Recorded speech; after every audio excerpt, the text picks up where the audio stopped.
શું ખેડૂત મિત્રો તમારી જમીનની અંદર દર વર્ષે ઉત્પાદન ઘટતું જાય છે? તમે ખૂબ સારા પ્રમાણમાં ખાતર વાપરો છો છતાં પરિણામ નથી મળતું?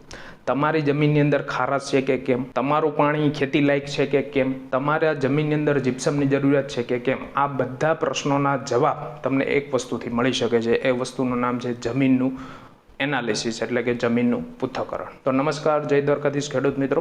આજના વિડીયોની અંદર આપણે જમીનના પૃથ્થકરણ વિશે વાત કરીશું. ખેડૂત મિત્રો, જમીનનું પૃથ્થકરણ આપણે શા માટે કરાવવું જોઈએ એ પહેલા સમજીએ. કોઈ પણ પાકનું વાવેતર કરતા હોય આપણે ખાતર આપતા હોઈએ છીએ. જે ખાતરમાં આપણે મોસ્ટલી યુરિયા આપતા હોય, ડીએપી આપતા હોય, 12-32-16 પણ આપતા હોઈએ છીએ. ઘણા ખેડૂત મિત્રો સલ્ફર વાપરે છે, ઝીંક પણ વાપરે છે. પણ ખેડૂત મિત્રો, આ બધા ખાતરનું માપ આપણે આપણી રીતના નક્કી કરી લઈએ છીએ ઘણી વખત, અથવા જે જનરલ ડોઝ હોય છે એ આપતા હોઈએ છીએ. પણ હકીકતે એવું હોતું નથી. ખેડૂત મિત્રો, જે તે પાક છે એનો એક ખાતરનો ડોઝ ફિક્સ હોય છે અને એ ખાતરનો ડોઝ જમીનના પૃથ્થકરણના રિપોર્ટના આધારે નક્કી થતો હોય છે. સપોઝ માની લો કે તમારી જમીનની અંદર ફોસ્ફરસનું પ્રમાણ વધારે છે, તો તમે જ્યારે પણ ફોસ્ફરસયુક્ત ખાતરો નાખો છો એનો ડોઝ રેગ્યુલર ડોઝ કરતાં 50% ઘટી જતો હોય છે. એટલે આપણો ખર્ચ પણ ઘટે છે અને પરિણામ પણ સારા મળે છે. ઘણી વખત આપણે જે તત્વો જમીનમાં ઓલરેડી પડેલા છે એનું ખાતર આપણે વધારે આપતા હોઈએ છીએ, જેનું આપણને ક્યારે પરિણામ મળતું નથી. ઘણી વખત એવું પણ થતું હોય છે કે જે તત્વની જરૂરિયાત હોય એ આપણને ખબર જ નથી હોતી કે આ તત્વ આપણા જમીનની અંદર ઘટે છે, જેથી આપણે એનું તત્વ બહારથી ખાતર સ્વરૂપે આપીએ. જેમ કે આપણે ઉદાહરણ લઈએ, મગફળી જ્યારે પીળી પડે છે ત્યારે ઘણા બધા ખેડૂત મિત્રો નાઇટ્રોજન આપ્યા કરે છે. ઘણી વખત મગફળી લોહ તત્વના લીધે પણ પીળી પડતી હોય છે. પણ ખેડૂત મિત્રો, આપણને ખબર ક્યારે પડે? જ્યારે આપણે જમીનનું એનાલિસિસ કરાવીએ ત્યારે.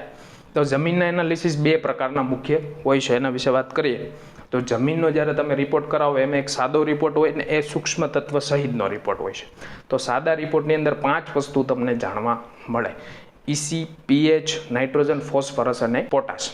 આ સિવાયનો જે સૂક્ષ્મ તત્વ સહિતનો રિપોર્ટ છે ખેડૂત મિત્રો, એની અંદર તમને EC, pH, nitrogen, phosphorus, potash તો મળે જ છે. એ સિવાયના સૂક્ષ્મ તત્વ જેમ કે લોહ તત્વ છે, ઝીંક છે, આયરન છે, અગત્યના બીજા સલ્ફર છે, આ બધા ઘણા તત્વો વિશે તમને માહિતી મળે છે. હવે ખેડૂત મિત્રો, આજે મેં તમને વાત કરી EC, pH, nitrogen, phosphorus, potash, એના વિશે આપણે 1 by 1 વાત કરીએ. તો સૌથી પહેલા વાત કરીએ pH. pH એ જમીનનો સૌથી અગત્યનો પેરામીટર છે. pH, સ્ટાન્ડર્ડ pH આપણે જોવા જઈએ જમીન માટે, જે બધા પાકો માટે અનુકૂળ હોય, 6.5 થી લઈને 7.5 સુધી. જો તમારી જમીનની અંદર 8.3 કરતાં વધારે pH આવે તો તમારી જમીનની અંદર તત્વો પડ્યા હશે તો પણ છોડ નહીં લઈ શકે. ને પછી એ પરિસ્થિતિમાં આપણે શું કરીએ છીએ? વધારે પડતું ખાતર આપીએ છીએ, જેનું કોઈ પરિણામ આપણને મળતું નથી. ઉલટાની એની આડઅસર થઈ અને આપણી જમીન ખરાબ થાય છે. એટલે pH ખાસ અગત્યની વસ્તુ છે.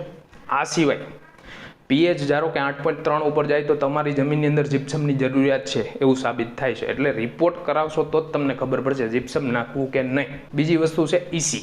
EC એટલે જમીનની અંદર હાલમાં જે પ્રમાણે આપણી પાણીની ક્વોલિટી છે, મોટા ભાગે ભાંભરું ખારું પાણી છે આપણે ખેતીમાં ઉપયોગ કરીએ છીએ, જેના લીધે ખેતીની જમીન છે ખારી થતી જાય છે. ને ખેડૂત મિત્રો, એક વખત જમીન ખારી થઈ જાય પછી એનું કોઈ સોલ્યુશન નથી. એટલે ખાસ મારી ભલામણ છે, જે લોકોએ રિપોર્ટ ના કરાવ્યો એને ખાસ કરીને જમીનનો રિપોર્ટ કરાવી લેવો, જેથી આપણને આ બે તત્વો છે મુખ્ય પેરામીટર EC અને pH એની ખબર પડે.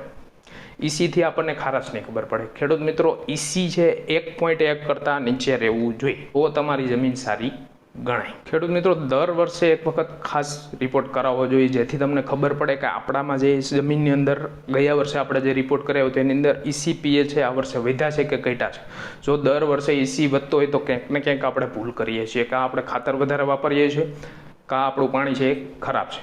આ સિવાયના જે નાઇટ્રોજન, ફોસ્ફરસ, પોટાશના તત્વો રિપોર્ટમાં તમને જોવા મળશે, એની અંદર લખેલું હોય છે કે તમારી જમીનની અંદર નાઇટ્રોજન ઓછો છે અથવા મધ્યમ પ્રમાણમાં છે, ફોસ્ફરસ છે તો મધ્યમ પ્રમાણમાં છે, પૂરતા પ્રમાણમાં છે કે કેમ. આ સિવાય પોટાશ.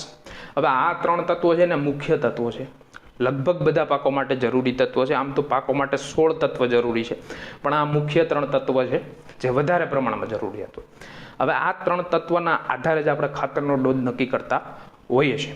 ખેડૂત મિત્રો, ધારો કે તમારી જમીનની અંદર ફોસ્ફરસનું પ્રમાણ મધ્યમ અથવા ઓછું આવ્યું છે, તો તમે જે કંઈ ખાતર વાપરવાના છો અથવા જે કંઈ પાક લેવાના છો એમાં જે જરૂરી તત્વ, જરૂરી ખાતર છે એની ગણતરી થાય ને એના આધારે તમારે ખાતર નાખવાનું થતું હોય છે. ઘણી વખત આપણે નાઇટ્રોજનની ખામી હોય ને ફોસ્ફરસ કે પોટાશના ખાતરો નાખીએ તો આપણને એનું રિઝલ્ટ મળતું નથી. એટલે આ વાત અહીંયા સુધી આપણે રાખીએ. બાકીના જે સૂક્ષ્મ તત્વો છે, જે મેં તમને બીજા રિપોર્ટની વાત કરીને અંદર તમને સલ્ફર, આયરન, મેંગેનીઝ, મેગ્નેશિયમ આ બધા તત્વોની પણ ખબર પડે. જો એ તત્વો ઓછા હોય તો એની આપણે આગળ ખાતરની ભલામણ કરી શકીએ. એટલે ખાસ ખેડૂત મિત્રો જમીનનો રિપોર્ટ કરાવજો, જેનાથી આપણને ખૂબ ફાયદો થાય છે.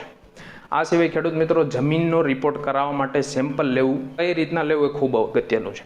તો એના માટે આપણે આગળના વિડીયોની અંદર વિસ્તૃત વાત કરીશું. જય જવાન, જય કિસાન.